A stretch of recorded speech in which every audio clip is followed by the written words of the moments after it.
Hello, my dear profitable traders. I would like to welcome you all on my channel Billionaires Mindset. I hope आप लोग जहाँ भी हैं, जहाँ से मेरा वीडियो देख रहे हैं, आप लोग सेफ हैं और स्टॉक मार्केट में बहुत ही बड़े बड़े प्रॉफिट अर्न कर रहे हैं। तो दोस्तों, आज मैं आप लोगों के साथ में अपनी एक price action based analysis share करना चाहूँगा। इस प्राइस एक्शन बेस्ड एनालिसिस के थ्रू मैंने एसीसी सीमेंट में एक स्विंग ट्रेड लिया था पिछले महीने, और कल ही मैंने एसीसी सीमेंट में 10% प्रॉफिट बुक किया। और जो मैंने पोजीशन बनाई थी इस स्टॉक में वो अराउंड 15 जून को बनाई थी। तो इस स्टॉक में मेरी क्या एनालिसिस थी आपके साथ में मैं वही शेयर करना चाहूँगा, क्योंकि कल एसीसी सीमेंट में अपनी पोजीशन को स्क्वायर ऑफ करने के बाद में मैंने एक दूसरे स्टॉक में पोजीशन बनाई थी, और उस स्टॉक में सेम डे पर मुझे अराउंड 8% का प्रॉफिट फिर से हुआ। हालांकि उस शेयर में मैंने अपने प्रॉफिट को बुक नहीं किया है, अभी उसमें पोजीशन ओपन है मेरी, तो मैं वो सारी एनालिसिस आपके साथ में इस वीडियो में शेयर करने वाला हूँ। तो चलिए स्टार्ट करते हैं। तो दोस्तों, अभी हम लोग आ चुके हैं एसीसी सीमेंट के आवरली चार्ट पर। तो एक महीने पहले यहाँ पर जो मुझे एक ट्रेंड बनता दिखाई दे रहा था 1 आवर चार्ट पे, वो ये ट्रेंड था, अगर आप लोग देखेंगे तो।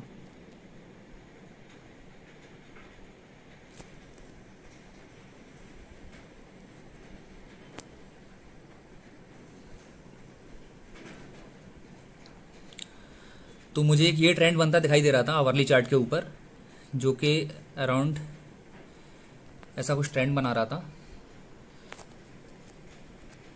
तो जब इसने एक यहाँ पर एक ऐसा ट्रायंगल फॉर्म किया, तो जैसे इसने इस ट्रायंगल को, इस लाइन को ब्रेक किया, ये जो लाइन दिख रही है आपको, ये येलो कलर की लाइन जो आपको दिख रही है, जैसे इसने इस लाइन को ब्रेक किया तो तभी मैंने इसमें पोजीशन को बनाया था। इसमें मैंने कुछ स्टॉक्स बाय किए थे अराउंड इधर, और जो मैंने स्टॉक बाय किए थे वो अराउंड मैंने 2040 के लेवल पे बाय किए थे।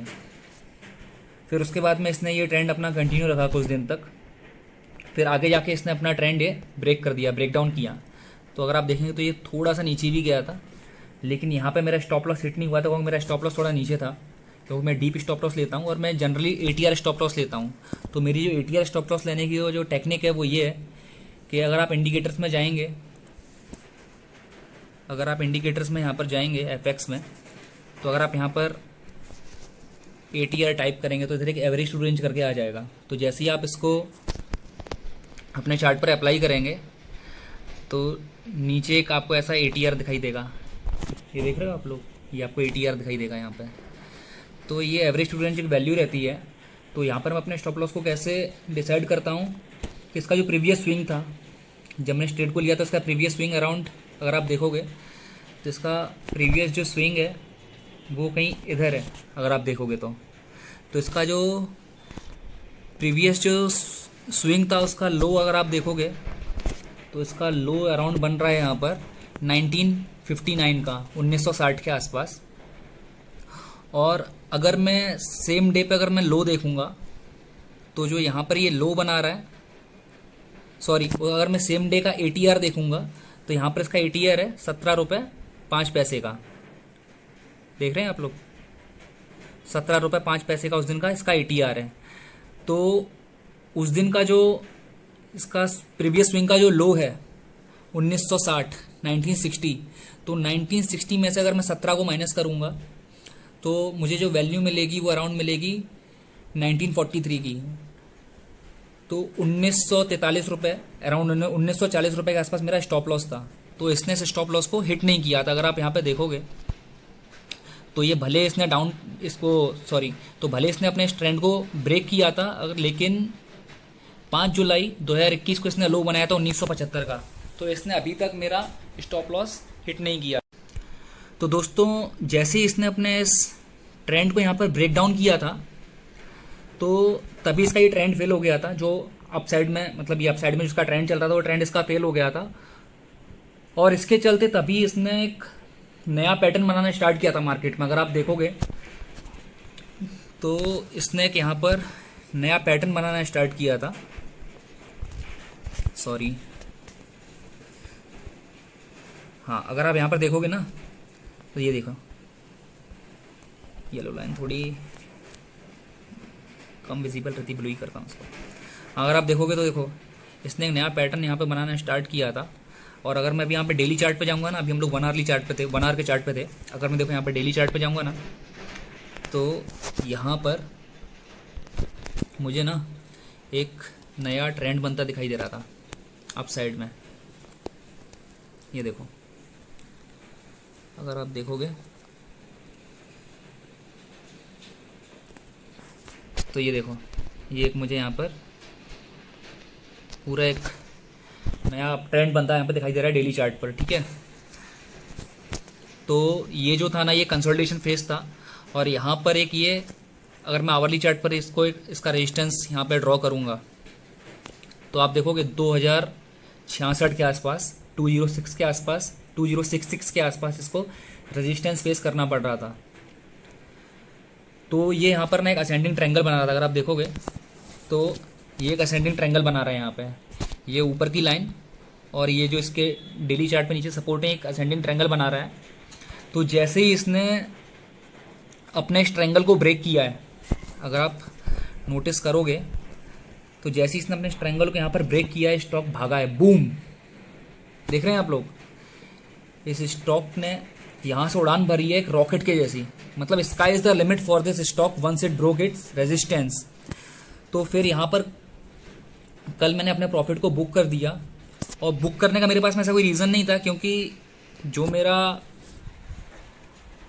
क्राइटेरिया है एक ट्रेड में से स्क्वायर ऑफ करने का, तो अगर मुझे कोई सिग्नल मिलता है, जैसे कि मैं ईएमए को प्रेफर करता हूँ, अगर कोई स्टॉक 20 दिन के ईएमए को तोड़ता है, सॉरी 20 पीरियड के ईएमए को तोड़ता है या 21 पीरियड के ईएमए को तोड़ता है, तो तभी उस स्टॉक में से मैं अपनी पोजीशन को स्क्वायर ऑफ करता हूँ।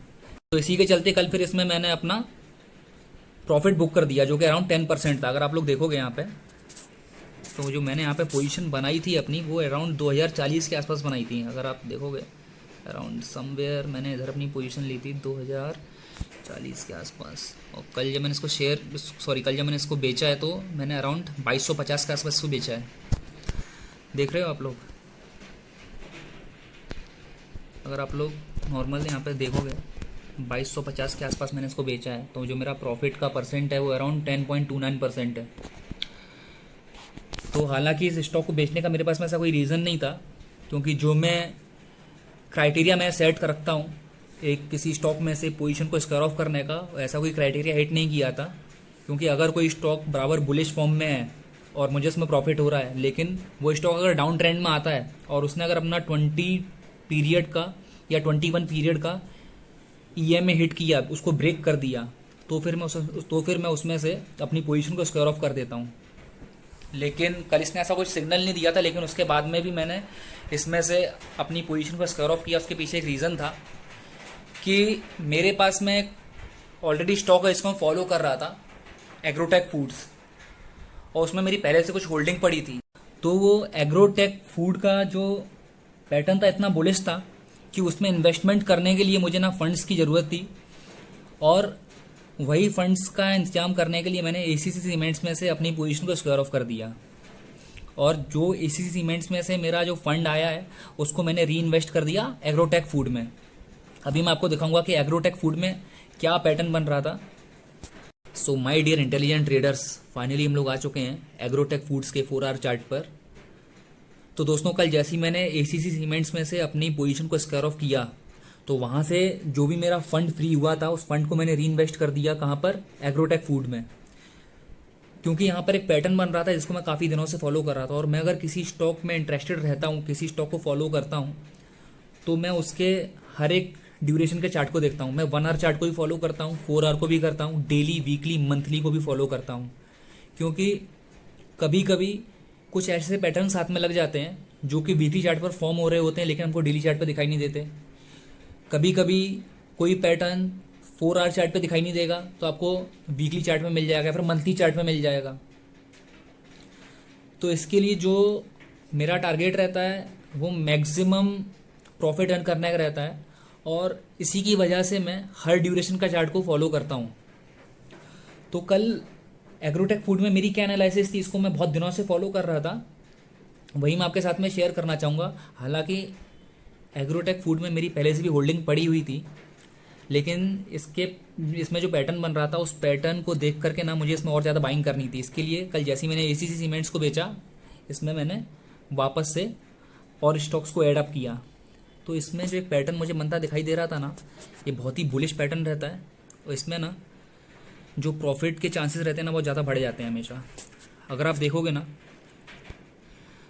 तो मुझे जो पैटर्न बनता दिखाई दे रहा था वो एक कप एंड हैंडल बनता दिखाई दे रहा था, और कल इसने अपने इस कप एंड हैंडल वाले पैटर्न को ब्रेक किया है।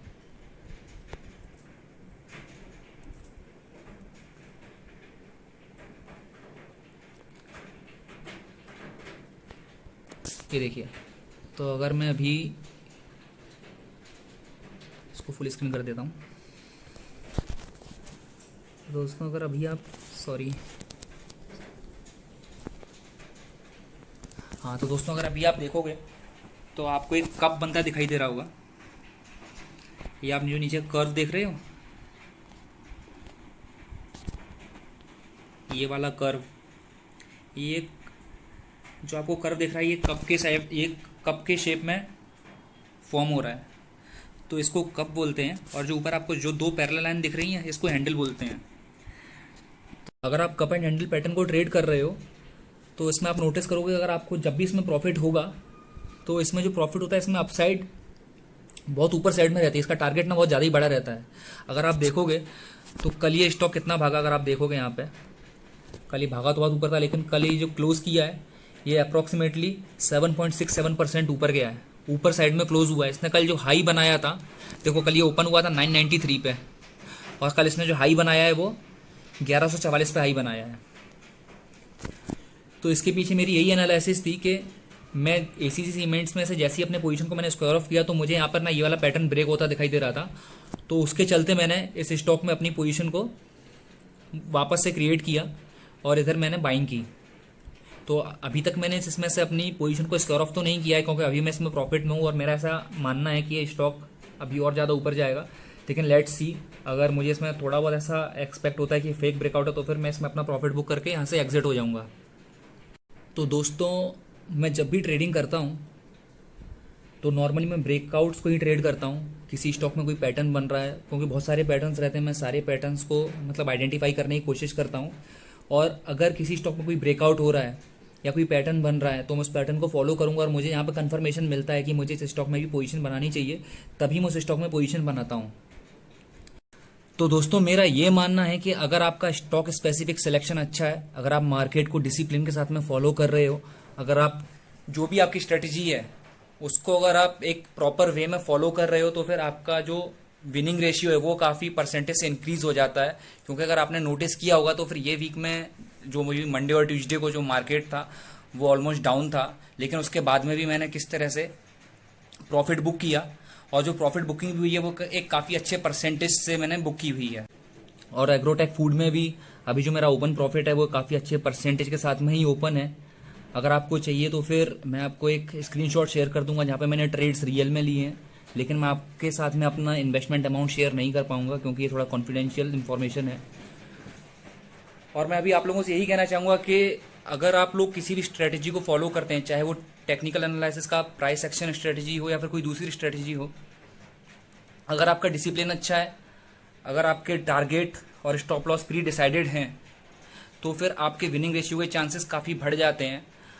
और हर किसी बंदे का, हर किसी ट्रेडर का एक अपना तरीका होता है मार्केट में काम करने का। जैसे कि स्कूल में भी, कॉलेज में हम लोग काफ़ी चीज़ें एक साथ में सीखते हैं, एक ही चीज़ सीखते हैं, लेकिन हम लोग जब उसको रियल लाइफ में अप्लाई करते हैं तो वो एप्लीकेशन डिफरेंट हो जाता है। तो हर किसी बंदे का काम करने का तरीका अलग होता है। ये मेरे काम करने का तरीका है जिसको मैं आपके साथ में शेयर कर रहा हूँ। तो अगर आपको लगता है कि मैं कहीं पर लैग कर रहा हूँ या फिर मुझसे कोई चीज़ मिस हो रही है या फिर मुझसे कोई चीज़ छूट रही है, या फिर आपके पास में कोई ऐसी स्ट्रेटजी है जिसको ऐड करके विनिंग रेशियोज बढ़ सकते हैं, तो आप प्लीज़ अपने सजेशंस को कमेंट बॉक्स में ड्रॉप कीजिए। मैं आपके कमेंट्स को पढ़ूंगा। अगर उसमें मुझे कुछ ऐसा लगता है कि स्ट्रेटजी रियली यूजफुल है, मैं उस पर एनालिसिस भी करूंगा और उस एनालिसिस को आपके साथ में शेयर भी करूंगा। तो दोस्तों अगर आपको वीडियो अच्छा लगा हो तो लाइक शेयर जरूर कीजिएगा और चैनल को सब्सक्राइब जरूर कीजिएगा। Thanks for watching the video. See you guys in next video.